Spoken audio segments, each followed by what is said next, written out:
बोला बोला गढ़वा वाली गढ़ देवी मैया की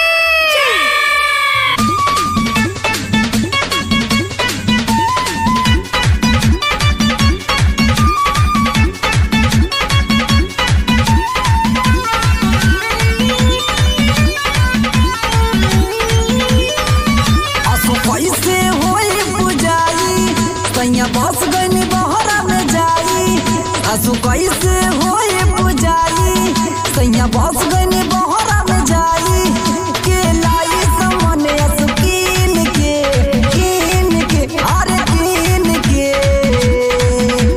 सैया ये सैया घरे देखाया तारी मैया भूखे के बाटे नवदीन के। सैया ये सैया घरे दिखाया तारी मैया भूखे के बाटे नवदीन के।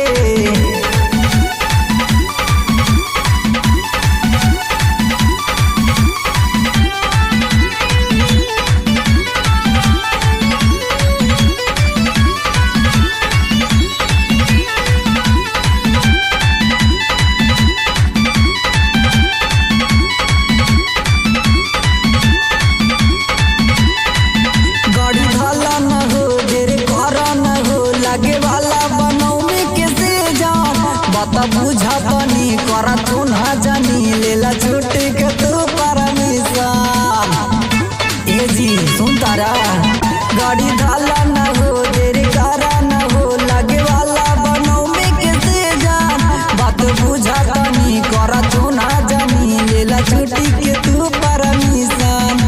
कहिया ले रहिया केतना दिन रह गइल बाकी तोहर कर इंतजार दिन गिन के अरे गिन के। सैया ये सैया घरे दिखाया तारी मैया भूखे के बाटे नवदीन के। सैया ये सैया घरे दिखाया तारी मैया भूखे के बाटे नवदीन के।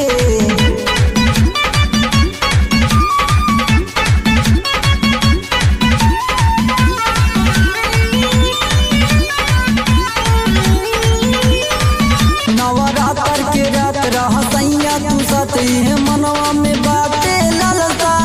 9 दिन कर पूजाई एगो मूर्ति ले आई हम औरी बिठाई कलसा। हे जी नवरात्र के रात रह सैया तू सती है मनवा में बाटे ललसा। 9 दिन कर पूजाई एगो मूर्ति ले आई हम औरी बिठाई कलसा।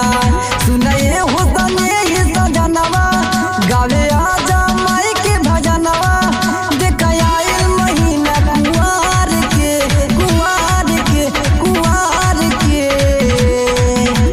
सैया ये सैया घरे देखाया तारी मैया भूखे के बाटे नवदीन के। सैया ये